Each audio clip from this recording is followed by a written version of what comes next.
La luz del amanecer nunca fue suficiente para disipar la oscuridad que había traído a mi estudio. Era una penumbra pegajosa, densa, que se aferraba a las esquinas y se concentraba sobre el objeto en cuestión. Lo tengo aquí, ahora mismo reposando sobre la mesa de trabajo, forrada en terciopelo negro. Podría ser hermoso si no fuera tan condenadamente maligno, decía clarísimo en un diminuto sello dorado incrustado en el forro de seda interior. Piel genuina, cuero animal seleccionado. Yo también lo creí. Lo juré por un tiempo. Al principio la textura era tan exquisita, tan inusualmente tersa y cálida al tacto, que la catalogué inmediatamente como una rareza. Una de esas piezas maestras de la marroquinería antigua que solo unos pocos artesanos olvidados sabían producir. Pero el engaño, ¿saben? El verdadero horror no reside en la mentira escrita, sino en la verdad orgánica que esa mentira intentaba ocultar desesperadamente. El primer indicio de que algo no encajaba no fue visual, fue instintivo, casi químico. Yo soy coleccionista de objetos singulares, de esos que guardan historias en cada pliegue, y mi nariz está entrenada para el tiempo y la taninos. El cuero tradicional, incluso el mejor, tiene ese aroma terroso, profundo, ligeramente ahumado. Esta pieza, sin embargo, desprendía otra cosa. Al principio era sutil, casi floral, intentando disfrazarse bajo notas de sándalo rancio y aceites de acabado carísimos. Pero si acercabas la nariz de verdad, si aspirabas hondo, lo que se revelaba era un matiz metálico. No a óxido de hierro viejo, sino a hemoglobina fresca, aunque seca. Era el olor silencioso de algo que había estado vivo y que no había muerto del modo correcto, de la manera que la naturaleza dicta para el ganado. Este estuche de viaje, o maletín como prefieran llamarlo, me costó una fortuna, obtenida de un vendedor en el mercado negro de antigüedades en Estambul. Un hombre pálido con manos temblorosas y una mirada que evitaba la mía, como si temiera que el objeto que me entregaba tuviera vida propia y pudiera delatarlo. Me aseguró que era el pináculo de la artesanía de la Europa del Este de principios del siglo XX, un encargo especial para un noble excéntrico. La pieza era perfecta, las costuras invisibles, el tinte de un borgoña profundo que atrapaba la luz de manera extraña, casi reflejando un brillo interior. Pero al tocarlo, se sentía equivocado. Demasiado flexible para su grosor, demasiado resiliente y siempre conservaba una temperatura corporal. Aunque la habitación estuviera fría, al posar la mano sobre la superficie pulida, se sentía el calor remanente, como si el objeto hubiera sido manipulado intensamente hacía solo unos segundos. La obsesión comenzó lenta, como una neblina. Al principio lo achacaba a la calidad de la piel de becerro, quizás tratada con métodos arcaicos de curtiduría que desconocía. Intenté justificar la elasticidad inusual, la falta de los patrones granulares que definen el cuero vacuno. Pero luego, bajo la lupa de joyero, en un sector particularmente liso del costado del estuche, noté algo imposible. No eran los folículos capilares de un animal, que son dispersos e irregulares. Era una serie de puntos diminutos, alineados con una perturbadora precisión, creando un patrón que no era aleatorio. Parecía una porosidad diseñada. Y peor aún, en el centro de ese patrón, apenas perceptible, había una curva, una espiral microscópica que mi mente se negaba a procesar como una simple imperfección del curtido.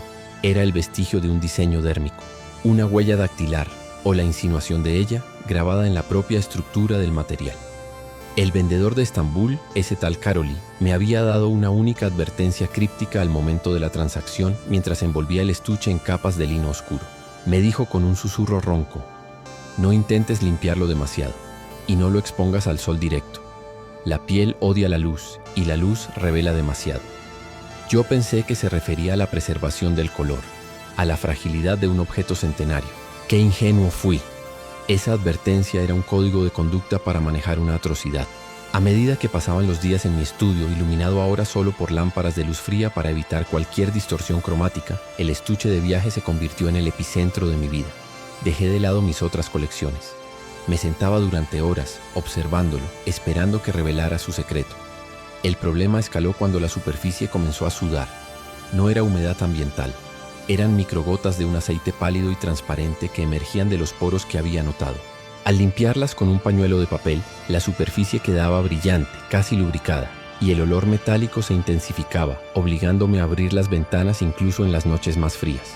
Era como si el objeto estuviera digiriendo o excretando algo, manteniendo un metabolismo latente. Intenté la prueba más básica, el test de la llama. El cuero animal, dependiendo de su tratamiento, se encoge, se carboniza y produce un olor distintivo a cabello quemado.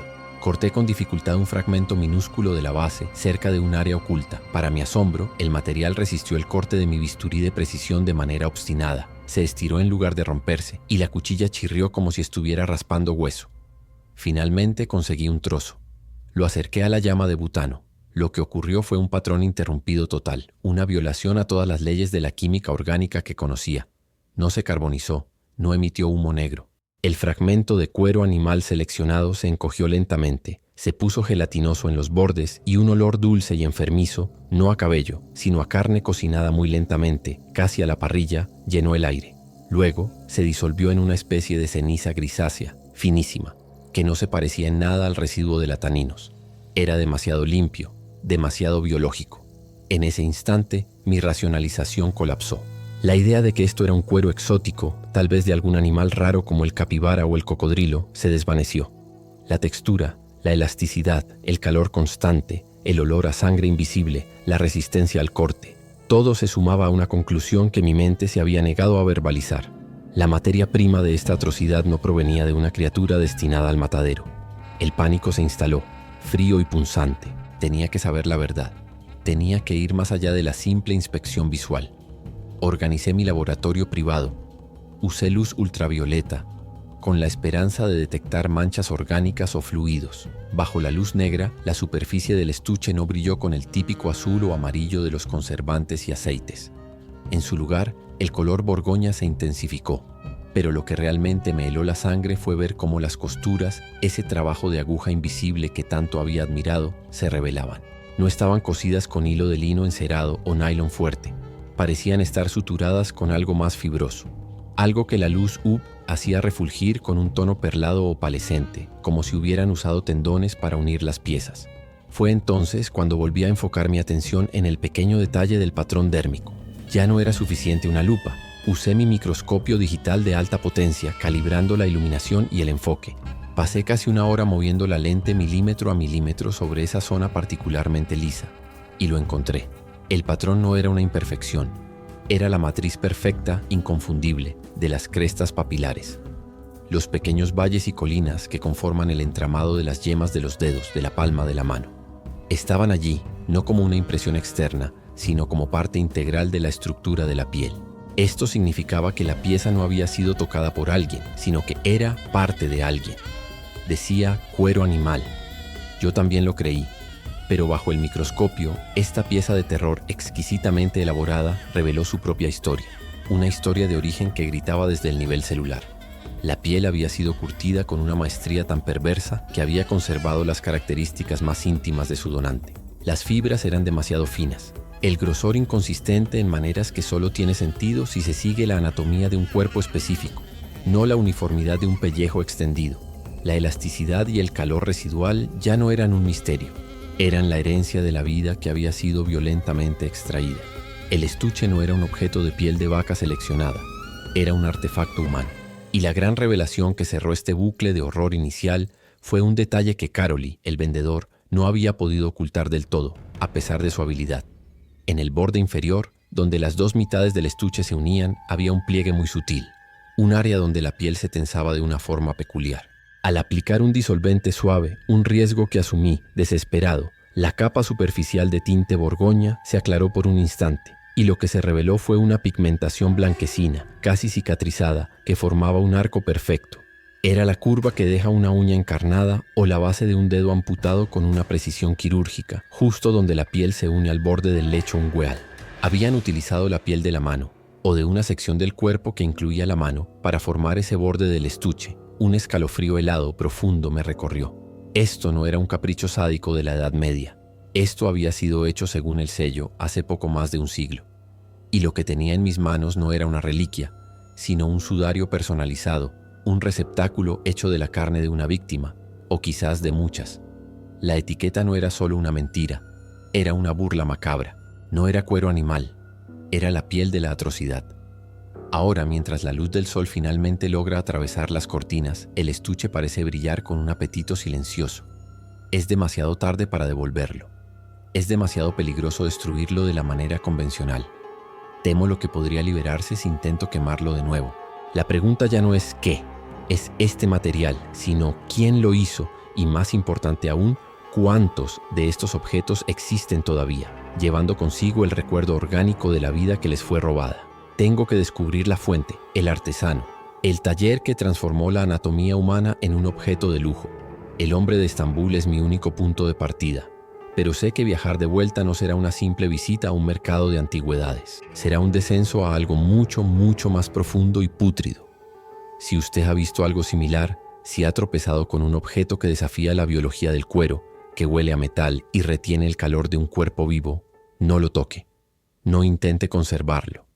Y por el amor de Dios, no crea en la etiqueta.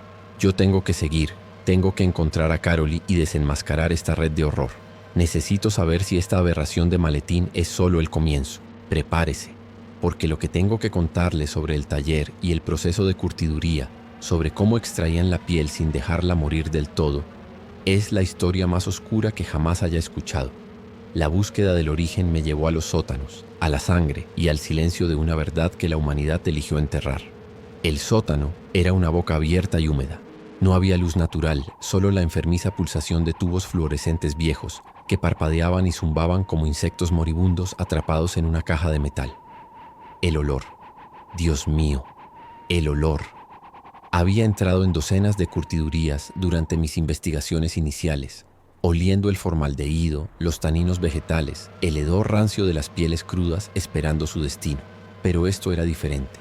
Este olor era pesado, dulzón, con un fondo metálico que se pegaba al interior de la nariz, y debajo de todo el inconfundible aroma a carne mal cocida, a órgano desechado. Era el olor de una química impía.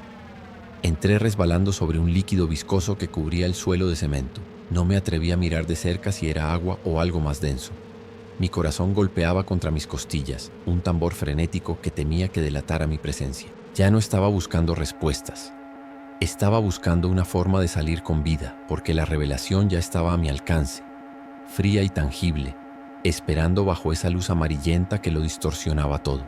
Mis ojos tardaron en acostumbrarse al caos organizado.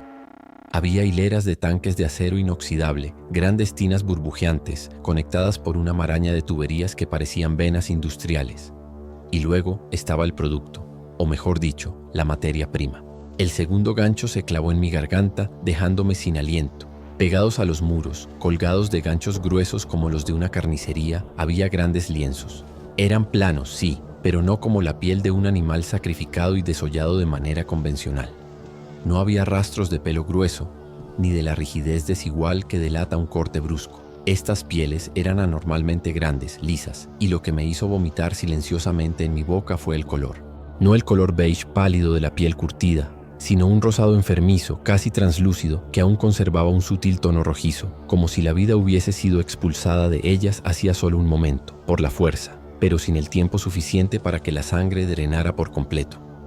Me acerqué a uno de los lienzos. Estaba frío al tacto, pero conservaba una elasticidad imposible, una suavidad que no se consigue con el curtido químico normal, incluso con los métodos más artesanales. Me recordaba la textura de mi propio antebrazo, estirado y fresco, recién humedecido. Recordé el cinturón que me había llevado a este lugar, la suavidad excesiva que me había engañado al principio, la veta, el patrón sutil que pensé que era el acabado de un trabajo maestro. Ahora lo entendía. No era un grabado. Eran las huellas dactilares de la existencia. Eran poros agrandados y líneas de expresión que no se borraron con el proceso. En ese momento la contextualización del horror se completó. No estaba en una curtiduría clandestina de animales exóticos. Estaba en una fábrica de carne humana, especializada en el cuero más suave, el más lujoso y el más aterrador de todos. El conflicto se hizo real cuando escuché el arrastrar de pies sobre el cemento mojado. Ahí estás. Lo sabía, lo sabíamos, dijo una voz que era demasiado tranquila para el infierno que acababa de describir. Era el peletero. Estaba vestido con un delantal de cuero, uno excepcionalmente bien acabado, me di cuenta con un escalofrío, y guantes de goma. En su mano no llevaba un arma, sino una herramienta de apariencia quirúrgica, una especie de espátula larga y curva que brillaba bajo la luz mortecina. Creíste que podías resistirte a la calidad, ¿verdad? Nadie lo hace, continuó, acercándose con una lentitud exasperante. Era un hombre bajo, robusto, con ojos acuosos que brillaban con la luz de una convicción absoluta. No había locura desordenada en él, sino una fría y metódica dedicación a su arte. Esto es monstruoso, logré balbucear, retrocediendo hacia el muro, sintiendo el frío de la piel humana colgante en mi espalda. El peletero soltó una risa seca, sin humor, que resonó en el vasto espacio del sótano. Monstruoso, dices. Yo digo la cúspide de la sostenibilidad. ¿Sabes lo difícil que es obtener un cuero de esta pureza? Sin marcas, sin cicatrices de vida salvaje, sin defectos de pastoreo. Abrió sus brazos en un gesto teatral, invitándome a contemplar su obra.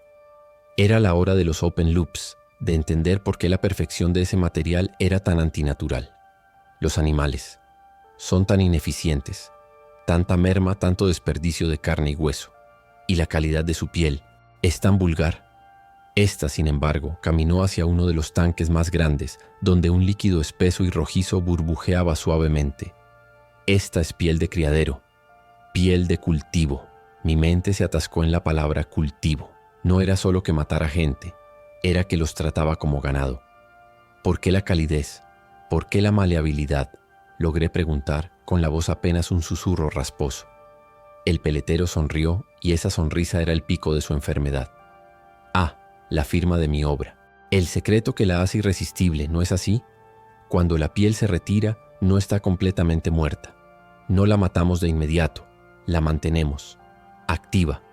La esencia de la vida, esa energía eléctrica sutil que retiene la elasticidad, se fija en el tanino. La mayoría de los taninos matan la proteína de inmediato. El mío la congela, la preserva en un estado de duermevela molecular. El cuero mantiene esa resonancia. Es la razón por la que tu cinturón era tan flexible. Es la razón por la que era tan cómodo. El desarrollo de la tensión se volvió físico. Él comenzó a caminar lentamente por el perímetro de los tanques y yo lo seguía con la mirada, buscando una salida. Había al menos 5 tanques grandes y cada uno contenía, según mi mente horrorizada calculaba, varias piezas sumergidas. Hemos perfeccionado el proceso de despellejado y desollado, por supuesto, continuó, hablando con la cadencia de un profesor orgulloso. Se necesita precisión absoluta para obtener un lienzo de este tamaño, de un solo ser, sin cortes accidentales. El secreto, ¿ves?, es la preparación. La piel debe estar suave, bien hidratada, relajada. Se detuvo frente a una mesa de metal largo y resbaladiza. Encima de ella, bajo un foco dirigido, había una plancha de piel. Estaba cubierta con una capa fina de aceite. Estaba en proceso de ser estirada y pulida. Pero en una esquina, lo que se suponía que eran los bordes de la piel, aún conservaban vestigios de lo que alguna vez fue. Me acerqué, obligado por una morbosa curiosidad que desafiaba mi instinto de supervivencia. Vi el patrón de lo que sin duda era el nacimiento de la piel en la muñeca, el inicio de una mano. Y entonces lo vi inconfundible, el bucle y la espiral. Una huella dactilar grabada, no tallada por una herramienta, sino visible en la superficie del cuero. Un recordatorio biológico de la identidad que había sido robada y transformada en un artículo de lujo. ¿La gente que desaparecía eran tus donantes?, pregunté, la náusea regresando con fuerza. Él se encogió de hombros, quitándole importancia. El mercado de la excelencia siempre requiere sacrificios. Elegimos a los que nadie extrañaría inmediatamente, los que tienen una piel hermosa, sin demasiado daño solar o tatuajes. La calidad importa. La gente paga un precio premium por una correa de reloj hecha de un cultivo que no ha bebido ni fumado. El patrón de la locura se hizo evidente. No era solo asesinato. Era eugenesia aplicada al curtido. Mi mirada se detuvo en una pila de objetos desechados en un rincón. Trozos de tejido graso, pequeños huesos y lo que parecían ser mechones de cabello. Pero lo que me hizo dar un paso atrás, interrumpiendo el flujo de mi propio miedo, fue la visión en el fondo de la sala. Una jaula de malla de metal. No era una jaula para animales. Era una jaula diseñada para contener a un ser humano de pie, o tal vez ligeramente encorvado. Y estaba ocupada. El reenganche fue inmediato, visceral. No podía ser. Me obligué a mirar a través de la malla. Dentro había una figura encadenada, bañada por el mismo brillo fluorescente. Estaba desnuda, inmóvil, y sus ojos abiertos parecían mirar a la nada, aunque había una delgada capa de terror cristalizada en ellos. Su cuerpo estaba horriblemente pálido, casi blanco, pero lo más aterrador de todo no era su palidez ni su inmovilidad, era la piel. Una gran parte de su cuerpo estaba cubierta de una capa de grasa o ungüento espeso, y en la espalda, en los muslos, en las partes más lisas y amplias, la piel había sido marcada con cortes finos, casi invisibles, como los que hace un jardinero para guiar el crecimiento de una planta trepadora. Preparación, susurró el peletero a mi oído, ahora peligrosamente cerca, su aliento a vinagre y algo metálico. No puedes forzar la perfección, hay que nutrirla, mantenerla en el estado óptimo de relajación y tensión superficial. La figura en la jaula era el último lote, la siguiente obra maestra, y estaba viva, pero reducida a un estado de zombi químico, mantenida así para que la calidad de la piel no se degradara antes de la cosecha. La calidez del cuero, su increíble maleabilidad, no venía de un proceso químico perfecto, venía de la agonía lenta y la vida suspendida de sus víctimas. Llegamos al clímax. La gran revelación fue que la piel era tan buena porque era en esencia fresca. El peletero levantó su espátula, que ahora reconocí como un escalpelo de desollado de precisión. Has visto mi secreto y has tocado mis obras. Sé que te has encariñado con la calidad. Es una pena que no hayas venido a comprar. Debería haber sabido que la curiosidad es más fuerte que el respeto. Me di cuenta de que mi destino no era solo morir, era convertirme en su próximo cinturón. El conocimiento de que mi piel terminaría adornando la cintura de algún ejecutivo ignorante o colgando del hombro de alguna socialité en forma de bolso me dio una oleada final de adrenalina. Una náusea tan poderosa que paradójicamente me dio fuerza. Busqué desesperadamente una distracción, cualquier cosa para romper su concentración. Mi mirada regresó al tanque burbujeante más cercano. ¿Y qué pasa con los restos, la carne, los huesos?, pregunté, tratando de sonar inquisitivo en lugar de aterrorizado. Él cayó en la trampa, su orgullo de artesano siendo más fuerte que su instinto asesino. El desecho es mínimo. Los huesos se trituran para hacer fertilizante para un pequeño jardín que tengo en el exterior. Nada notable. La carne, bueno, eso es más complicado. No se puede desperdiciar. La parte más tierna la utilizamos para dar sabor a ciertos productos. Lo seco, lo muelo. Es un aditivo, un potenciador de sabor. Nadie lo nota. Le da un toque especial a la carne de cerdo procesada que vendo de tapadillo en el mercado negro. Mientras hablaba, señalando un viejo molino de carne sucio, yo actué. No ataqué con fuerza, sino con astucia. Usé la inercia de mi cuerpo para empujar hacia el tanque de curtido más cercano. No lo empujé a él, sino la pila de lienzos frescos que colgaban del techo cerca de él. Las pieles pesadas y resbaladizas se soltaron de los ganchos, cayeron sobre el peletero, envolviéndolo en un abrazo húmedo y nauseabundo de carne humana semicurtida. Él gritó, no de dolor, sino de furia por el desastre en su inventario. Su visión se vio obstaculizada. Aproveché el segundo. Corrí. No hacia la puerta, sino hacia la mesa de trabajo donde había visto herramientas. No busqué un arma, busqué el ácido. Había un pequeño recipiente de ácido acético, usado para ajustar el pH de los taninos. Agarré el frasco y, sin dudarlo, lo lancé contra el peletero, que ya se estaba liberando de la manta de pieles. El ácido golpeó su rostro con un silbido. El grito que soltó entonces fue de agonía pura, un sonido que rebotó en las paredes húmedas y se mezcló con el borboteo de los tanques. No me quedé a ver el daño. Mi mente gritaba un solo comando: huir. Corrí por la rampa de cemento tropezando con los escalones, ignorando el dolor en mis tobillos. Escuché el sonido de una lucha detrás de mí. Luego el fuerte impacto de un cuerpo cayendo contra el metal. Esperaba que hubiera caído dentro de uno de sus propios tanques. Era un pensamiento cruel, pero el único consuelo que podía ofrecerme mi mente quebrada. Salí a la noche, jadeando por el aire fresco que, aunque contaminado, sabía a néctar. Corrí hasta que las luces parpadeantes del sótano fueron solo un recuerdo detrás de la oscuridad. La conclusión es rápida y brutal. La policía llegó. Se llevaron el laboratorio. Encontraron los restos, los tanques, la pobre alma en la jaula, que aunque viva, estaba irremediablemente dañada por la droga, y los cientos de metros de cuero premium que esperaban ser transformados en bolsos y calzado. El peletero fue encontrado, sí, gravemente quemado y destrozado, pero vivo. Su arresto fue un shock mediático, la historia de terror que nadie quería creer, pero yo lo creí. Y aquí está el payoff final. A pesar de la redada, a pesar del arresto y del juicio que siguió, el daño ya estaba hecho. Esos productos, esos cinturones, esas carteras, esos abrigos de diseño que exhibían la suavidad inigualable del cuero animal tratado con métodos exclusivos, se habían vendido miles. Habían cruzado fronteras, cambiado de manos. Estaban en tiendas de segunda mano, en armarios de lujo, usados día tras día por personas que no tenían la menor idea de la verdad que llevaban adherida a su piel. La suavidad de esa billetera que guardas en tu bolsillo, la flexibilidad de esa correa de reloj que se amolda tan bien a tu muñeca, la resistencia inusual de ese cinturón que ha durado años sin cuartearse. Todo eso es un testimonio de la eficacia del proceso de El Peletero. No es cuero animal, es la elasticidad preservada de la tragedia. Ahora lo sabes, y ahora no puedes no saberlo. El olor metálico que a veces flota sutilmente cuando la pieza se calienta por tu cuerpo, ese color inexplicablemente rico, la sensación de que esa piel parece respirar un poco contra la tuya. Mira tu cartera, examina tu cinturón, toca esa superficie pulida que has dado por sentada. Fíjate bien en la veta. ¿No te parece demasiado lisa, demasiado perfecta, demasiado cálida? Esta es la llamada específica a la acción. Tienes que comprobarlo. Busca esa suavidad antinatural. Mira la costura en ese pequeño monedero que te regalaron.